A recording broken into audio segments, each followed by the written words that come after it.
ఏమండి? ఏంటి సాగదీస్తున్నావు? సాగదీయడం కాదండి, ఏంటో చీకటి పడితే రాగాలు వచ్చేస్తున్నాయి. రాగాలు కాదు, అదేదో రోగం అనుకుంటా. వెళ్ళి డాక్టర్కి చూపించుకో.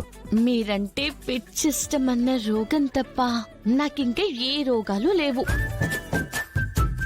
ఎదిగోండి, పాలు తీసుకోండి. నాకు అవసరం లేదు. నేను అడిగానా నిన్ను? మీరు అడిగారని తేలేదు, నాకివ్వాలనిపించి తీసుకొచ్చాను. తీసుకోండి. వద్దని చెప్తున్నాను కదా.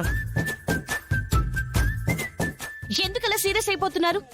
ఎందుకు వద్దంటున్నారు అసలు? అరుస్తున్నావేంటే? లేకపోతే ముందు దూరం పెట్టారంటే ఒక అర్థం ఉంది. పెళ్ళైన తర్వాత కూడా ఇలా దూరం దూరంగా ఉంటే? పెళ్లి అయిందని నువ్వు అనుకుంటున్నావేమో, కానీ నా దృష్టిలో నీకు నాకు పెళ్లి అవ్వలేదు. అవ్వనట్టే. అవ్వలేదా? మరిదేంటి? ఇది తమరు కట్టిన తాళే.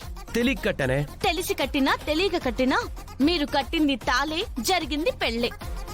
నీకు అర్థం కావట్లేదే. నాతో పాటు నువ్వుంటే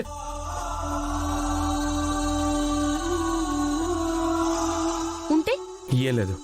ఏంటో చెప్పొచ్చు కదా. చెప్తే ఇప్పుడే చేస్తావే.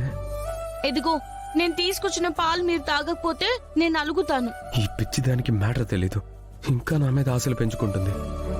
నువ్వంటే నాకు ఇష్టం లేకపోయినా నీకేదో జరుగుతుందంటేనే భరించలేకపోతున్నాను.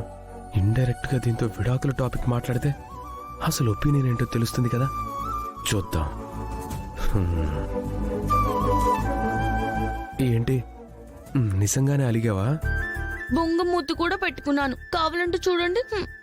అరే, బొంగమూతిలో భలే ఉన్నావే.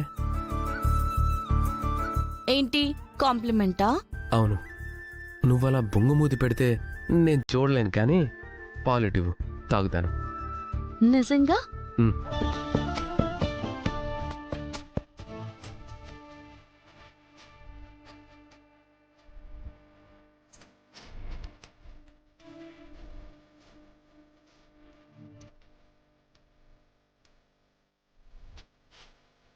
థ్యాంక్స్ అండి.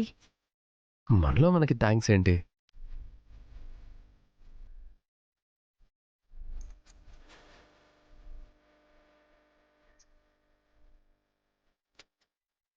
హే, మరీ అంత ఎక్కువ ఫీల్ అవ్వకు.